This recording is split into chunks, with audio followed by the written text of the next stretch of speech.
Alright, so this is the final Nickel Mania location. This one is on State Street over in Murray in Utah. This place has not as many pinballs as the other locations, but I think they have a bit of a stronger selection, so I'm going to kind of go through all of these here real quick. Starting things off, we have a Medieval Madness limited edition remake. The last time I was here, everything was working. Unfortunately, this time around, there's a few things that aren't working right now. The left troll doesn't pop up, and the mechanism for the castle, little effect, doesn't really work, unfortunately. Other than that, the game plays really well. The flippers are nice and strong. I believe they are aware of the problems with this one, and they're going to take care of it as soon as they can. Still really cool, though. If you're looking to play Medieval Madness, this one's in pretty good shape. Probably the best one I've played that's on location. Usually the flippers are really weak and the shots don't feel very good. Got a Cactus Canyon remake as well. Not sure which edition this one is, but you see Cactus Canyons all over the place nowadays. Really fun game. I'm really excited for the new expansion kit that Chicago Gaming's supposed to be putting out, but if you know anything about Chicago Gaming, they take quite a while to meet their deadlines. Got a Toy Story 4 limited edition. If you've seen the one on the Nickel Mania on West Jordan, they also have a limited edition Toy Story 4. I've always been kind of iffy on this game. I really like the shots; they're pretty cool, but the game itself, the call-outs are a little lackluster. They're just kind of boring. There needs to be a little bit more oomph into the call-outs, in my opinion. Got an Iron Maiden Premium. Iron Maiden's a really fun game, but it's pretty brutal if you've ever played one. I owned one for a little while, and I had to sell it just because I was so tired of getting destroyed.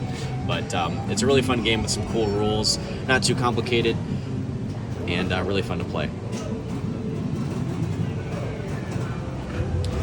Coming up next, we got a Godzilla Premium with the topper. As you know, Godzilla Premium is everywhere because it's such a great game. I still love playing this game every now and then at my local arcade whenever I get the chance, which I'm hoping to get a video of soon. Just like usual, all the Stern games are online and connected to Insider Connected, so if you want to play online, you can do so here. Got a Jurassic Park Pro. Jurassic Park Pro is just Jurassic Park in general is a really interesting game. The rules are cool and the shots feel fun, but I don't know, there's something missing from this game and I can't quite put my finger on it, but still a really fun game. Over here we got an Uncanny X-Men Pro. They got this game just right around the time they released, and I played this game when they first got it. Went away for a little while. Haven't played another game since all the upgrades, but it's been kept very, very clean. So you can kind of see there's barely any ball trails. This must have been recently cleaned, because when this has been here for a couple months now, so you can tell they definitely keep up with the maintenance. Up next, we got a Creature of the Black Lagoon. I know people really like this game. I'm just so bad at it. I can never seem to find the shots anywhere, and I just don't like to spend the time to figure out where they are. Plus, this flipper gap at the bottom is pretty brutal and obnoxious, but, still a great classic from the 90s. Up next, we got a Family Guy. I love Family Guy as a pinball machine, but unfortunately, it's really hard to find a good one on location. Most of the good ones are in private collections at this point. This one plays pretty solid. It's not leveled the best, but everything works. The death target works, the kick-up target here works, the evil monkey magnet kind of little ramp blocker, I'm not sure, works pretty well. The only thing that doesn't work too well is the beer can isn't super sensitive. You gotta whack it pretty hard to get it to work. And even Stewie Pinball works. A lot of the ones I see on location have Stewie Pinball disabled, either because the flippers are really weak or there's an issue with the opto when the ball drains. Got a Metallica Pro. It was funny playing this because I've been playing a lot of Metallica Premium lately. The lack of spinners on the side is quite interesting. I'm not sure how you're supposed to get big points in Sparky Multiball when you're playing this. This one plays alright. Everything's nice and clean, but the flippers are kind of weak. making it up either ramp is a bit of a challenge, and the shots are kind of in weird spots because the flippers are so weak. I'll tell you though, it makes hitting this 2x shot a lot easier. I believe this one also has a broken, what are they called? They're not washers, but they're the little shafts that kind of sit in between the flipper bat. So the shaft will wiggle kind of back and forth, making shots a little awkward. But other than that, it plays really, really well. I had a decent game. Got a Pirates of the Caribbean, or Caribbean, however you pronounce it. I played this one last time and everything worked. It was pretty clean. I love this mech here. This is probably one of the coolest mechs Stern has ever made, in my opinion. It's just so creative and looks so cool. I've really never seen anything else like it in pinball, honestly. This game is pretty loaded with mechs for how old it is, and considering the era that it came out in when Stern was kind of trying to be careful. Got another Twilight Zone. Gotta love Twilight Zone.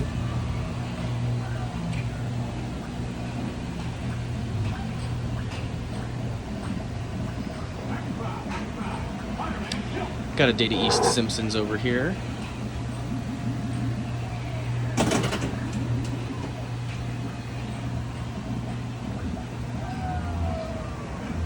And then I'll swing back around to these other two games here in just a moment. So just like all the other locations, they've got pinball and then a bunch of other classics, which is awesome. If you like the classics, always a good place to go.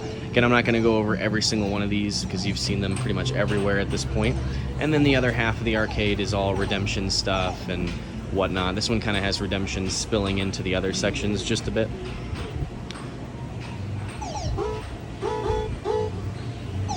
Got a Marble Madness. This one's kind of a rare one. You don't see on location too often. It's pretty cool.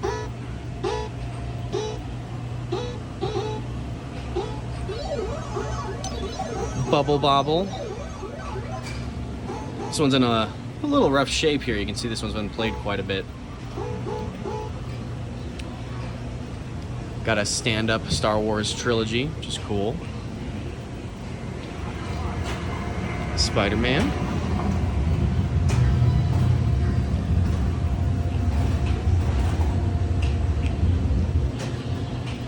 Then if you're ever in the area, I definitely recommend checking out these arcades.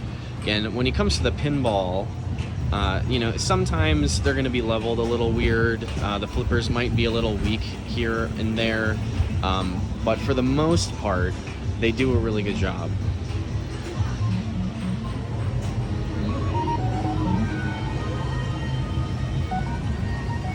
It's definitely not easy maintaining pinball on location. If you've ever tried to or ever worked in an arcade that has pinball, you'll know exactly what I'm talking about. It's very difficult to keep everything working the way that it should.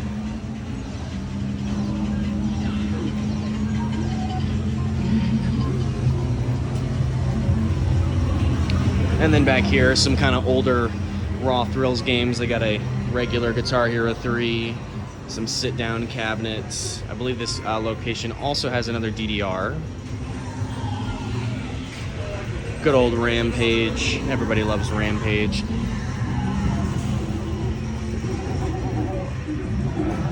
And yeah, you can see over here, there is what looks like a JP DDR Supernova. I don't think this is a US cab. Either that or it's got a JP marquee and it's on a US cab.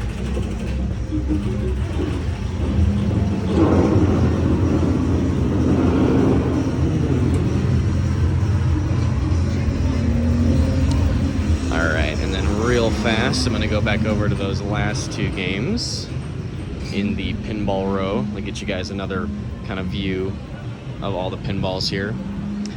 Yeah, this place is really cool. Again, if you're ever in the area, definitely check it out. The games are usually in pretty good shape.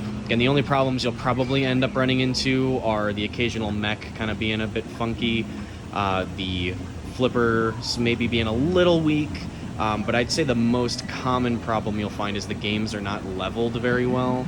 Like, for example, the Family Guy is leaning pretty hard to the right. Iron Maiden's leaning super far to the right to the point where it's kind of unplayable, but not really if you know how to play around it.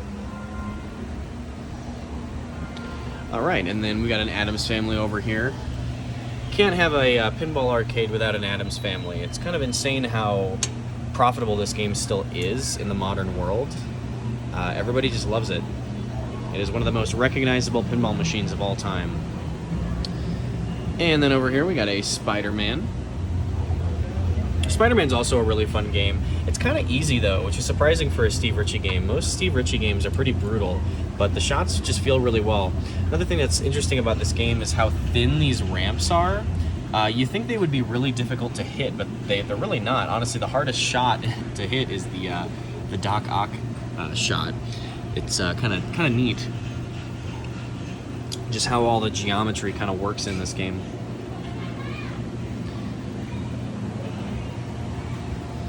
I'll go over Data East Simpsons one more time. I haven't really played this game too much. I know it's pretty simple, but definitely prefer Pinball Party over this game. I know some people like this game more than Pinball Party, but in my opinion, I definitely prefer Pinball Party just because it's the more modern option. But yeah, again, if you're ever in the area, check it out. Really cool place.